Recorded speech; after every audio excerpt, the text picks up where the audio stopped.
हमारी भंवर में पड़ी है। जीवन नहीं एक मुसीबत खड़ी है। जीवन नहीं एक मुसीबत खड़ी है।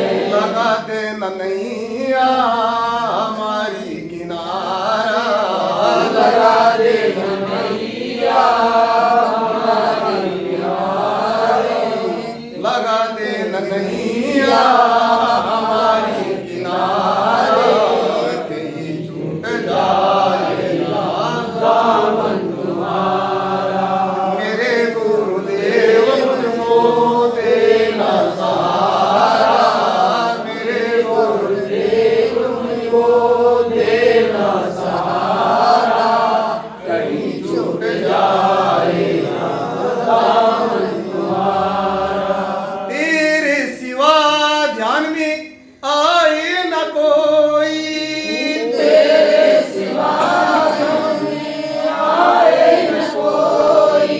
लगन का ये दीपक बुझाए न कोई, लगन का ये दीपक बुझाए न कोई। तुम ही मेरी किश्ती, तुम ही किनारा, तुम ही मेरी किश्ती, तुम ही किनारा, कहीं छूट जाए ना दामन तुम्हारा, कहीं छूट जाए ना दामन तुम्हारा। मेरे गुरुदेव मुझको देना सहारा, मेरे गुरुदेव मुझको देना सहारा, कहीं छूट जाए ना दामन तुम्हारा, कहीं छूट जाए ना। दामन तुम्हारा। सज्जनों, अपनी आंखों से देखो संसार की तरफ को। कुछ जानवर, कुछ पेड़ पौधे, कुछ वनस्पति आप लोगों को दिखाई देगी। मेरी बातों को जरा ध्यान से सुनना। सुनेंगे तो बहुत कुछ मिल सकता है, लेकिन बात यह है कि सुनना आ जाए तब। बात सुन नहीं पाए उसका परिणाम अब तक भोग रहे हैं। क्योंकि जब बात समझ में आती है तो जरा सी होती है, और जब बात समझ में नहीं आती तो धरा सी होती है। धरा मतलब और झगड़ा इस समाज में, परिवार में, कहीं पर भी देखो, केवल बात समझ में नहीं आ रही इसीलिए।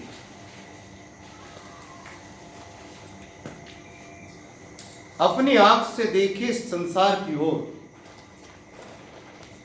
तो एक बात हमारे सामने उभर करके सामने आती, उभर करके सामने आएगी। वह बात यह आएगी कि प्रत्येक व्यक्ति भागता हुआ नजर आता है। प्रत्येक प्राणी क्रियाशील और क्रियाविंत नजर आता है। और इस पृथ्वी पर यदि कुछ समझ सकता है, कुछ समझा सकता है, तो केवल मानव, मनुष्य ही समझ सकता है। इसका अर्थ यह हुआ कि इस पृथ्वी पर मनुष्य प्राणी से बढ़कर के कोई दूसरा प्राणी नहीं है, क्योंकि मनुष्य समझ सकता है, हर चीज को समझ सकता है, व्यक्त कर सकता है, अपने दुख सुख को बता सकता है, लेकिन दूसरा प्राणी अपने दुख और सुख को नहीं बता सकता। यह बता सकता है क्या? केवल प्रकृति के आधार पर जीता है, प्रकृति को नियमों के अनुसार जी लेता है। मनुष्य प्रकृति के आधार से नहीं, प्रकृति विवेक और विचार से प्रकृति के विवेक और विचार से मनुष्य को जीना चाहिए। जितना मनुष्य सर्वोपरि और श्रेष्ठ प्राणी है, उतना यह अपने जीवन में विवेक और विचार को नहीं कर पाता है, क्योंकि आदमी के जीवन में समस्या किसी प्राणी के जीवन में कोई ट्रैफिक नहीं है। यह है क्या? कोई रुकावट, कोई बाधा नहीं है। सब प्राणी मस्त और स्वतंत्र नजर आते हैं, लेकिन जब देखो तो आदमी कड़वा खाता हुआ नजर आता है। जब आदमी देखो तो दूसरे के विषय में कहता है साहब वो ठीक नहीं है, मैं कैसे वहां चला जाऊं, वहां तक मैं कैसे चला जाऊं। इस पृथ्वी पर यदि कुछ दुख कूटने वाला प्राणी है, दुखों के अंबार से भरा हुआ प्राणी है, उसका नाम है मनुष्य। हमारे ऋषि परिभाषा करते हैं मनुष्य की, मननात् मनुष्य, जिसमें चिंतन मनन करने की क्षमता और अपने जीवन को सुगम बनाने की क्षमता पाई जाती है, उस प्राणी का नाम मानव है। लेकिन मनुष्य को मनुष्य की परिभाषा में नहीं आ पाया है। इस भारत में नहीं, भारत से बाहर भी अनेकों महापुरुष हुए, अनेकों चिंतनशील व्यक्ति हुए, अनेकों प्रबुद्ध व्यक्ति हुए, धार्मिक हुए, विचारक हुए,